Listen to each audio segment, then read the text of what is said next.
Cambridge English, IELTS 10, published by Cambridge University Press and Cambridge English Language Assessment, 2015. This recording is copyright. CD 1. Test 1. You will hear a number of different recordings and you will have to answer questions on what you hear. There will be time for you to read the instructions and questions, and you will have a chance to check your work. All the recordings will be played once only. The test is in 4 sections. At the end of the test, you will be given 10 minutes to transfer your answers to an answer sheet. Now turn to Section 1. Section 1. You will hear a telephone conversation between a travel agent and a customer. First, you have some time to look at questions 1 to 6.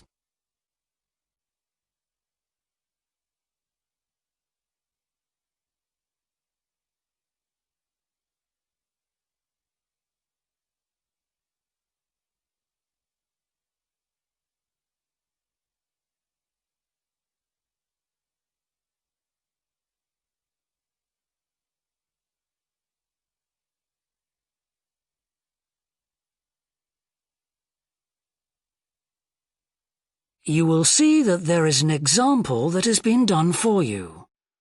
On this occasion only, the conversation relating to this will be played first. Good morning, World Tours. My name is Jamie. How can I help you? Good morning. I want some information on self-drive tours in the USA. Could you send me a brochure? Of course. Could I have your name, please? Andrea Brown. The customer's name is Andrea Brown, so Brown has been written in the space. Now we shall begin. You should answer the questions as you listen, because you will not hear the recording a second time. Listen carefully and answer questions 1 to 6. Good morning, World Tours. My name is Jamie. How can I help you? Good morning. I want some information on self-drive tours in the USA. Could you send me a brochure? Of course. Could I have your name, please? Andrea Brown. Thank you. And your address? 24 Ardley Road. Can you spell that? ARDLEIGH Road. Postcode? BH5 2OP. Thanks. And can I have your phone number? Is a mobile all right? Fine. It's 07786 643 091. Thank you. And can I ask you where you heard about World Tours? From a friend, or did you see an advert somewhere? No, I read about you in the newspaper. OK, I'll get the brochures in the post to you, but can I give you some information over the phone? What kinds of things do you want to do on your holiday? I'm interested in going to California with my family. I've got 2 children, and we want to hire a car. OK. We have a couple of self-drive tours there, visiting different places of interest in California. The first one begins in Los Angeles, and there's plenty of time to visit some of the theme parks there. That's something on my children's list, so I'd want to include that. Good. Then you drive to San Francisco. From San Francisco, you can drive to Yosemite Park, where you spend a couple of nights. You can choose to stay in a lodge or on the campsite. I don't like the idea of staying in a tent. It'd be too hot. Right. And the tour ends in Las Vegas. OK. The other trip we can arrange is slightly different. It starts in San Francisco, then you drive south to Cambria. Someone told me there's a really nice castle near Cambria. Will we go near that? Hearst Castle is on that road, so you could stop there. Good. I'd like to do that. Does this trip also go into the desert? No, it continues to Santa Monica, where most people like to stop and do some shopping. We have enough of that at home, so that doesn't interest us. OK. Well, you could go straight on to San Diego. That's good for beaches, isn't it? That's right. That's a good place to relax, and your children might like to visit the zoo before flying home. I don't think so. We want some time for sunbathing and swimming. Before you hear the rest of the conversation, you have some time to look at questions 7 to 10.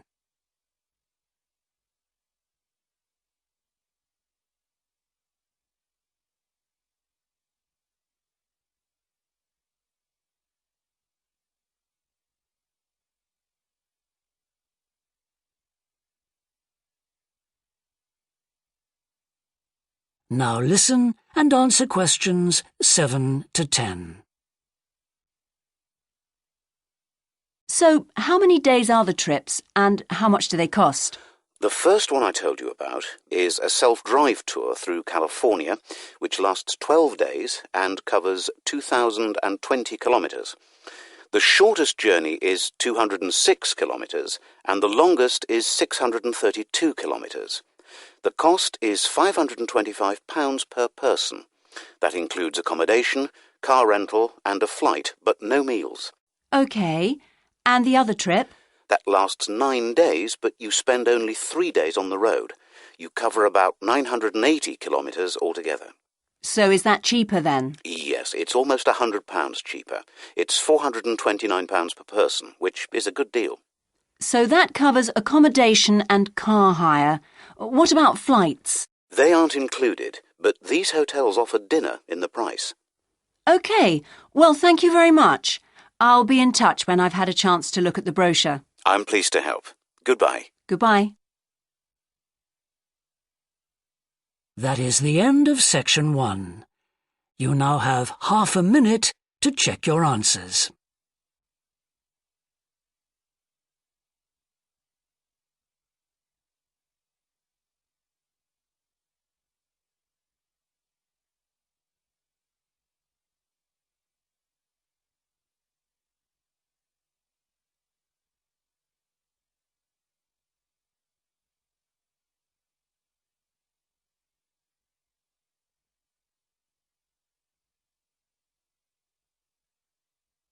Now turn to section 2.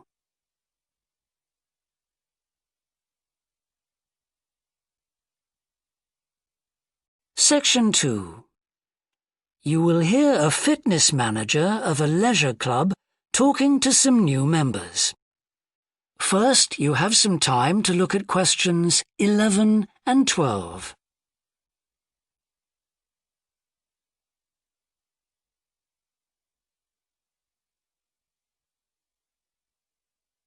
Now listen and answer questions 11 and 12. On behalf of LP Clubs, I'd like to welcome you all here today. My name's Sandy Fisher, and I'm one of the fitness managers here.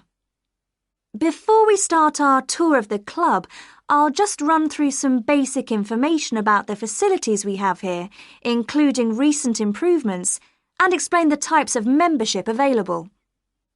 Our greatest asset is probably our swimming pool, which at 25 metres isn't Olympic-sized, but now we've expanded it to 8 lanes, it's much wider.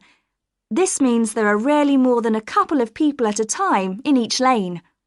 Unfortunately, there isn't space for an outdoor pool here, but the glass roof on the swimming pool is partly retractable, which means you can enjoy something of the open-air experience on warmer days.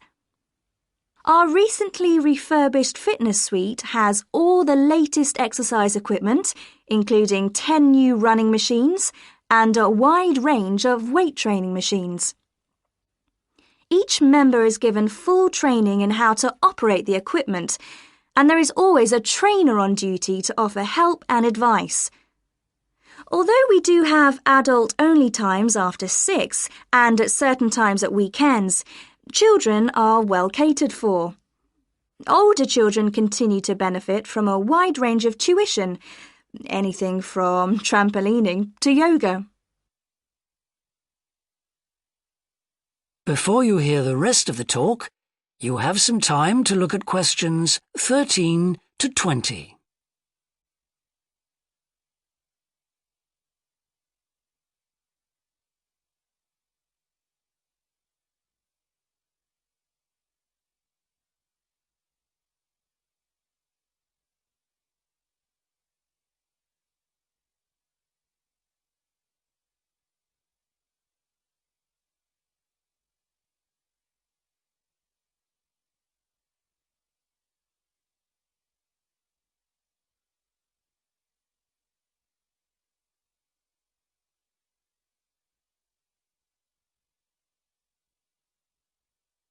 Now listen and answer questions 13 to 20.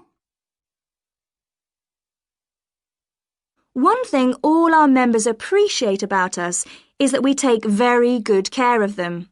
This starts on day 1 with your personal assessment. You are asked to fill in a questionnaire giving details of any health problems. One of our personal trainers will then go through this with you. The trainer will then take you through the safety rules for using the equipment in the fitness suite. During your next exercise session, a personal trainer will work with you to make sure you understand these. It's very important to do this because we really do want to avoid having any sports injuries.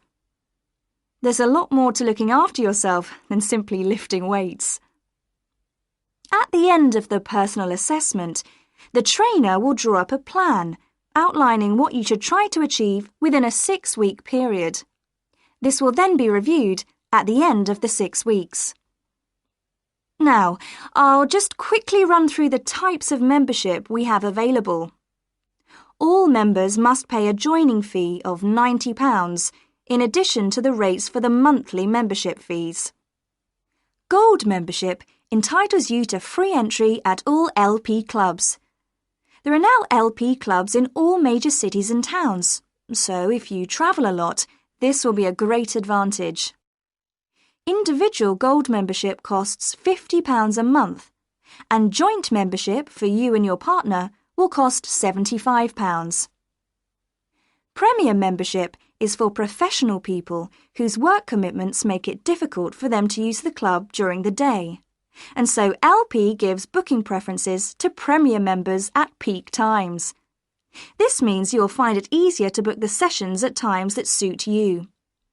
Reciprocal arrangements with other LP clubs are available to Premier members. Premier membership is for individuals only, but you'll be sent passes for guests every month. The monthly fee is £65. You don't have to have any special clothes or equipment when you visit the club. We provide robes and hairdryers in the changing rooms, but it's very important to remember your photo card because you won't be able to get in without it. For people who aren't working during the day,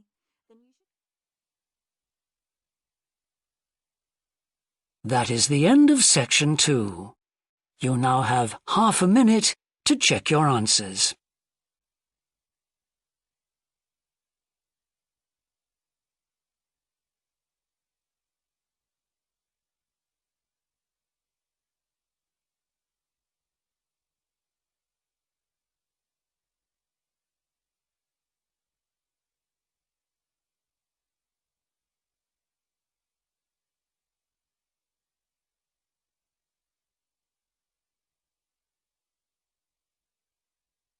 Now turn to section 3.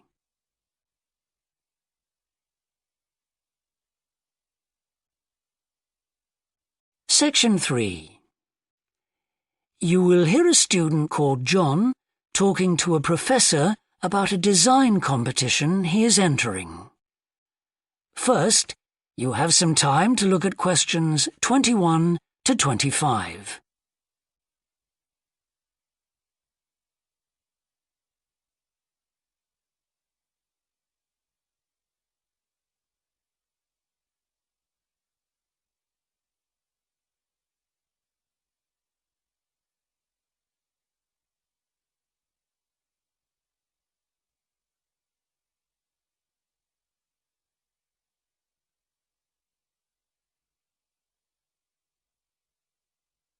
Now listen carefully and answer questions 21 to 25.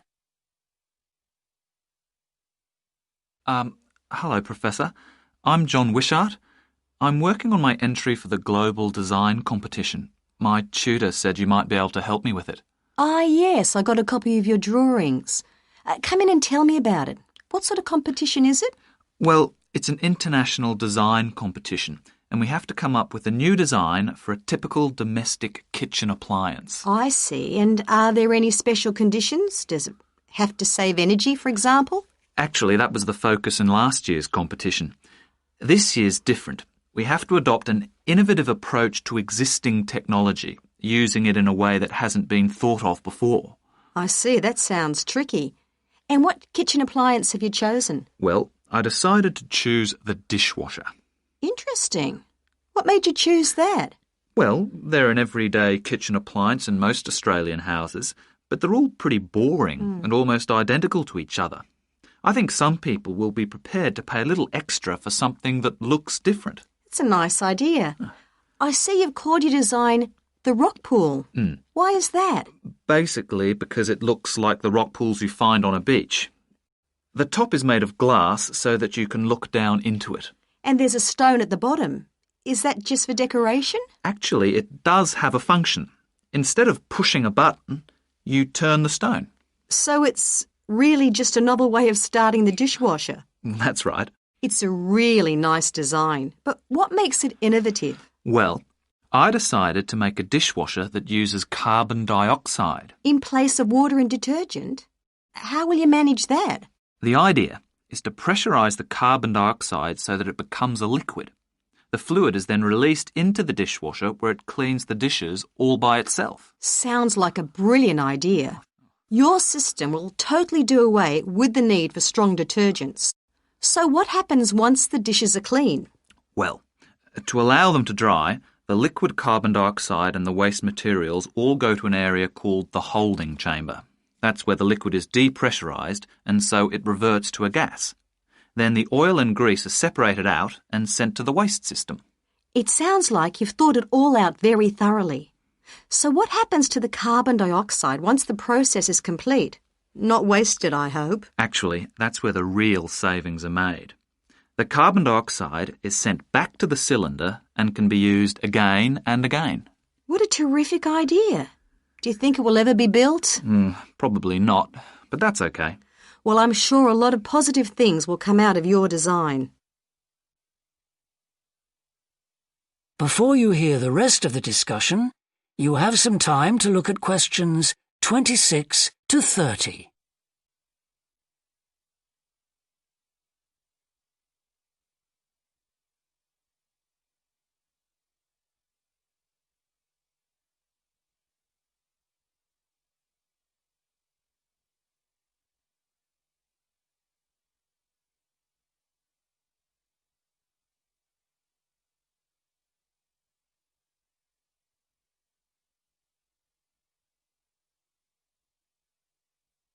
Now listen and answer questions 26 to 30.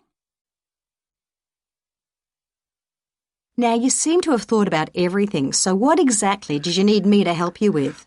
Well, my design has made it to the final stage of the competition, and in a few months' time I have to give a presentation, and that's the part I was hoping you could help me with.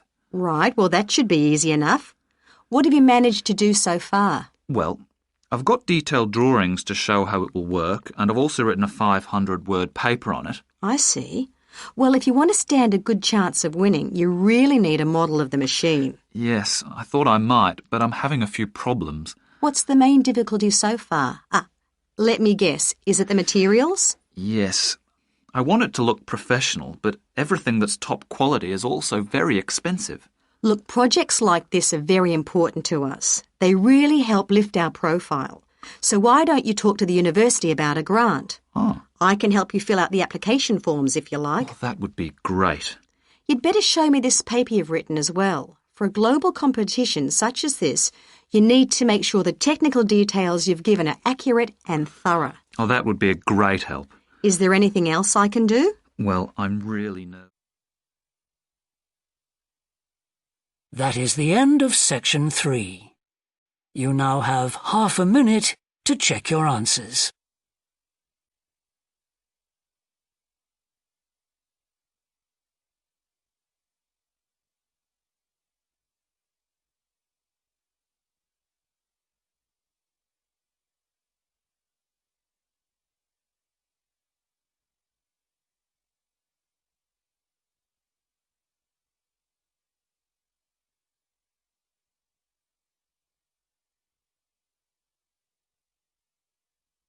Now turn to section 4.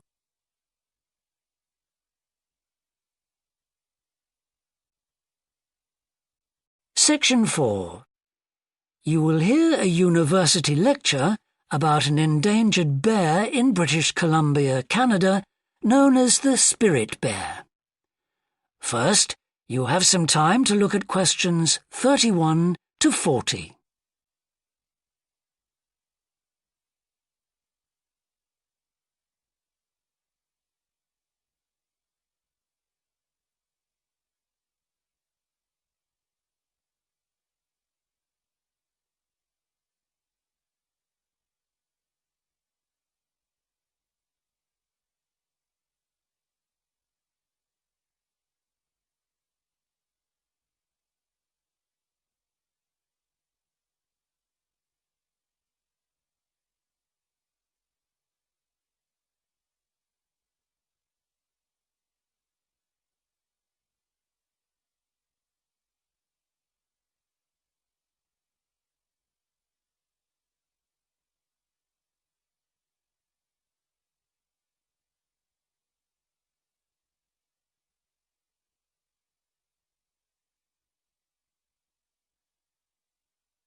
Now listen carefully and answer questions 31 to 40. Today, we continue our series on ecology and conservation with a look at a particularly endangered member of the black bear family. 1 in 10 black bears is actually born with a white coat, which is the result of a special gene that surfaces in a few. Local people have named it the spirit bear, and according to the legends of these communities, its snowy fur brings with it a special power. Because of this, it has always been highly regarded by them, so much that they do not speak of seeing it to anyone else. It is their way of protecting it when strangers visit the area. The white bear's habitat is quite interesting. The bear's strong relationship with the old-growth rainforest is a complex one. The white bear relies on the huge, centuries-old trees in the forest in many ways. For example, the old-growth trees have extremely long roots that help prevent erosion of the soil along the banks of the many fish streams. Keeping these banks intact is important because these streams are home to salmon, which are the bear's main food source. In return, the bear's feeding habits nurture the forest. As the bears eat the salmon, they discard the skin and bones in great amounts on the forest floor, which provide vital nutrients. These produce lush vegetation that sustains thousands of other types of life forms, from birds to insects and more. Today, the spirit bear lives off the coast of the province of British Columbia on a few islands. There is great concern for their survival, since it is estimated that less than 200 of these white bears remain. The best way to protect them is to make every effort to preserve the delicate balance of their forest environment. In other words, their ecosystem.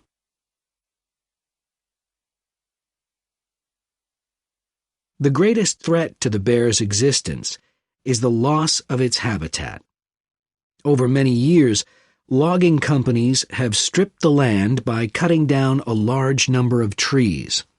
In addition, they have built roads which have fractured the areas where the bear usually feeds, and many hibernation sites have also been lost. The logging of the trees along the streams has damaged the places where the bears fish. To make matters worse, the number of salmon in those streams is declining because there is no legal limit on fishing at the moment. All these influences have a negative impact on the spirit bear's very existence, which is made all the more fragile by the fact that reproduction among these bears has always been disappointingly low. And so, what's the situation going forward? Community organizations environmental groups, and the British Columbia government are now working together on the problem. The government is now requiring logging companies to adopt a better logging method, which is a positive step. However, these measures alone may not be sufficient to ensure a healthy population of the spirit bear in the future. Other steps also need to be taken. While it is important to maintain the spirit bear's habitat, there also needs to be more emphasis on its expansion. The move is justified as it will also create space for other bears that are losing their homes to damage. That is the end of section 4. You now have half a minute to check your answers.